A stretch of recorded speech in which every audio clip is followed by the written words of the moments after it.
Bacaan dari surat Rasul Paulus kepada jemaat di Filipi. Saudara-saudara, dengan nyata Kristus dimuliakan di dalam tubuhku, baik oleh hidupku maupun oleh matiku. Karena bagiku, hidup adalah Kristus dan mati adalah keuntungan.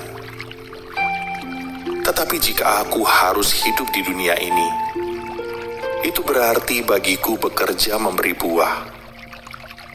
Jadi mana yang harus kupilih? Aku tidak tahu. Aku didesak dari dua pihak.